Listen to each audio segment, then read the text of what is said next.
Hello, aspirants. Welcome to Bhagyalakshmi IAS Institute, where passion meet purpose.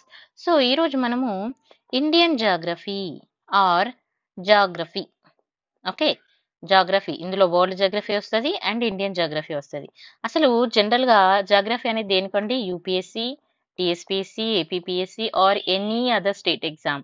So this is related for all competitive exam and all state exam and UPSC exam. Okay, so చాలా మందికి ఉన్న doubt ఏంటంటే which chapters are important first of all, and second thing, which chapters are related to like economic geography అంటే ఏ topics చదవాలి, like ఇప్పుడు Indian geography అన్నప్పుడు ఏ topics చదవాలి, climatology అన్నప్పుడు ఎన్షిఆర్టీలో ఎక్కడెక్కడ క్లైమటాలజీ వస్తుంది.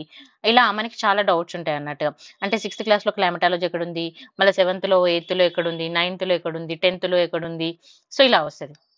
కొంతమంది ఏం చేస్తారంటే చాప్టర్ మన సిక్స్త్ క్లాస్ బుక్ ఓపెన్ చేసేసి సిక్స్త్ క్లాస్లో ఉన్న అన్ని చాప్టర్ చదివేస్తారు, తర్వాత సెవెంత్లో ఉన్న అన్ని చాప్టర్ చదివేస్తారు, ఎయిత్లో ఉన్న అన్ని చాప్టర్ చదివేస్తారు. బట్ ఇప్పుడు కమ్ టు ద మెయిన్స్ కానీ come to the for example ఒక కాన్సెప్ట్ క్లారిటీ కావాలనుకున్నప్పుడు క్లైమటాలజీ చదవాలనుకున్నాం. సో అప్పుడు మరి సిక్స్త్లో ఎక్కడుంది, సెవెంత్లో ఎక్కడుంది, ఎయిత్లో ఎక్కడుంది, అసలు ఏ టాపిక్ రిలేటెడ్ అనేది తెలియదు కదా. సో అలాంటప్పుడు నేను ఇక్కడ మీకు ఏం చేస్తున్నా అంటే సిక్స్త్ నుంచి 12th వరకు ఏ టాపిక్స్ దేనికి రిలేటెడ్, ఏ టాపిక్స్ చదువుకోవాలి, ఇంపార్టెంట్ ఏంటి అనేది చెప్తాను చూడండి. ఓకేనా. ఫస్ట్ మనకి ఎకానమిక్ జియోగ్రఫీ. సో మనకి జనరల్ గా ఇప్పుడు సిలబస్ తీసుకుంటే ఏమని ఇస్తాడంటే ఎకనామిక్ జియోగ్రఫీ చదవాలని ఇస్తాడు. సో ఎకనామిక్ జియోగ్రఫీలో మరి ఏం చదవాలి అని అంటే ఎకనామిక్ జియోగ్రఫీ రిలేటెడ్ గా అంటే మనకి ఎన్సీఆర్టీ క్లాస్ 8th లో ఫస్ట్ క్లాస్ 8th బుక్, ఇగో ఇది బుక్ నేమ్ అండి, గుర్తుపెట్టుకోండి. ఇది వచ్చేసి resource and development class 8th NCERT. So ఎన్సీఆర్టీలో చాప్టర్ 3 అండ్ చాప్టర్ 4 ఈ రెండు related to the economic geography. ఓకేనా. So economic geography minerals, powers and resources, తర్వాత ఇండస్ట్రీస్. నెక్స్ట్ మరి క్లాస్ 9th లో లేదు, ఇక్కడ చూడండి నేను పెట్టిన టాపిక్స్ మీరు చూడండి. క్లాస్ 10th లో తీసుకుంటే chapter 5 and chapter 6 contemporary India 2. Class 11th లో చాప్టర్ 5 ఇది రిలేటెడ్ టు ద దేనికండి, economic Geography. And class 12th fundamentals of human Geography. ఓకేనా. ఇది ఎందులో ఏ చాప్టర్, చాప్టర్ 6 సెకండరీ యాక్టివిటీస్. ఇంకోటి క్లాస్ 11th 12th కి మనకి పార్ట్ 1 పార్ట్ 2 ఉంటాయి కదా. సో క్లాస్ 12th లో ఇంకొక part India people of economy తీసుకున్నప్పుడు చాప్టర్ 7 అండ్ చాప్టర్ 8. ఓకేనా. నెక్స్ట్ ఇప్పుడు అది ఎకానమీ జియోగ్రఫీ అయిపోయింది. ఇప్పుడు నెక్స్ట్ ఏంటి, Indian geography. So Indian geography తీసుకున్నప్పుడు క్లాస్ 6th లో which chapter, chapter 6 and chapter 7. And class 8th chapter 2, class 9th chapter 1 and 2, 3. Class 10th chapter 1 and 3.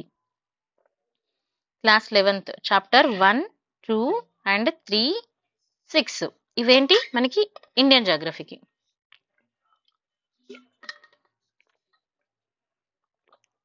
Sorry.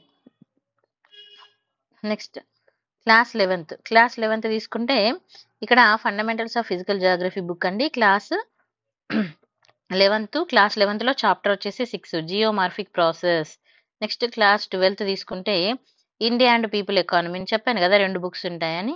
So chapter 6 water resources. ఇక్కడ వరకు ఏంటి Indian Geography topics.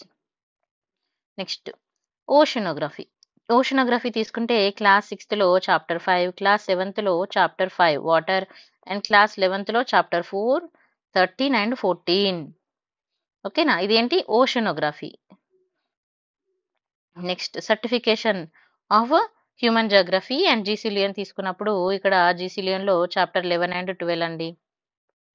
Next climatology and climatic region. So climatology and climatic region తీసుకున్నప్పుడు class వచ్చేసి 6th క్లాస్లో chapter 2, 3.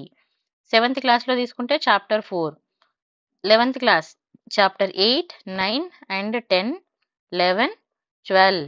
Okay, book name కూడా ఉంది ఇక్కడ చూడండి. అండ్ ఇంకా దాంతోపాటు చాప్టర్ 13, 14, 15, 16, 17, 18, 19, 20. ఇది fundamentals of physical geography. And ఇక్కడ certification of human geography chapter 21, 22, 23, 24 and 25. Next geomorphology. ఇక్కడ మీరు కన్ఫ్యూజ్ అవ్వాల్సిన అవసరం లేదు, ఇక్కడ మీకు చాప్టర్ నేమ్స్ కూడా ఇచ్చాను కాబట్టి మీకు క్లియర్గానే ఉంటుంది. మళ్ళీ మీరు ఏం కన్ఫ్యూజ్ అవ్వాల్సిన అవసరం లేదు. నెక్స్ట్ జియోమార్ఫాలజీ తీసుకుంటే క్లాస్ 6th నుంచి chapter 5 major landforms, class 7th నుంచి తీసుకుంటే chapter 2 and 3 inside of the earth and out changing earth, class 11th తీసుకుంటే interior of the earth, geomorphic process, land reforms and evolution important అండి. Next certification of the human geography జీసీలో అని తీసుకున్నప్పుడు chapter 2, 3, 4, 5, 6, 7, 8, 9, 10. Okay, remember. Next origin and evolution of the earth తీసుకున్నప్పుడు class 6th chapter 1, class 11th chapter 2, and జీసీలో తీసుకున్నప్పుడు chapter 1. Next the topic related to the population అన్నప్పుడు class 8th నుంచి 6th, class 9th నుంచి 6th chapter, class 12th నుంచి chapter 1, 2, 3, 4 and 10. ఓకేనా. Next class 12th India and people తీసుకున్నప్పుడు chapter 1, 2, 3, 4. Next natural vegetation and ecology, ఇది మన environment కూడా రిలేటెడ్గా వస్తుంది. సో ఇక్కడ క్లాస్ 6th నుంచి తీసుకుంటే చాప్టర్ 8, క్లాస్ 7th నుంచి తీసుకుంటే chapter 1, 6 and 8 our environment, class 8 తీసుకుంటే చాప్టర్ 2. ఓకేనా, ఇంకా ఇవి కూడా ఉన్నాయి. అండ్ క్లాస్ 9th తీసుకుంటే chapter 5, class 10th chapter 2, class 11th chapter 5, so class 12th chapter 15 and 16. నేను చాప్టర్స్ నేమ్స్ పెట్టాను, కన్ఫ్యూజ్ అవ్వద్దు. తర్వాత certificate and physical human geography GC Leong తీసుకుంటే చాప్టర్ 15, 16, 17, 18, 19, 20, 21, 22, 23, 24, 25. Next agriculture. మరి అగ్రికల్చర్ రిలేటెడ్గా మనకి ఎగ్జామ్లో అగ్రికల్చర్ కూడా ఉంటుంది కదా. సో అగ్రికల్చర్ రిలేటెడ్గా అంటే class 8th chapter 4, class 9th chapter 4, class 12th వచ్చేసి చాప్టర్ 5, క్లాస్ 12th వచ్చేసి అగైన్ చాప్టర్ 5. ఇక్కడ బుక్స్ నేమ్స్ వేరండి, క్లాస్ 12th చూడండి part 1, part 2. Next Indian climate. మరి ఇండియన్ క్లైమేట్ తీసుకుంటే class 9th chapter 4, class 11th chapter 4.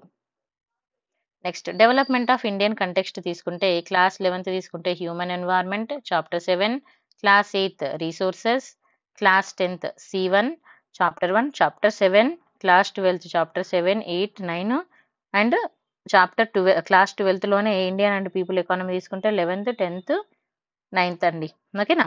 So ఈ విధంగా మీరు చదువుకోవాల్సి ఉంటుంది. ఇప్పుడు మీకు క్లారిటీ ఉంటుంది, ఎందుకంటే ఒక్కొక్క ఎగ్జామ్కి వాళ్ళు ఎలా ఇస్తారంటే ఎకనామిక్ జాగ్రఫీ అని ఇస్తారు, కొన్ని టాపిక్స్ ఇస్తారు. సో మనం ఎక్కడ చదవాలి, ఏం చదవాలని చాలా మంది కన్ఫ్యూజన్ ఉంటుంది, కాబట్టి నేను కన్ఫ్యూజన్ నుంచి క్లారిటీ కోసం తీసుకొచ్చాను.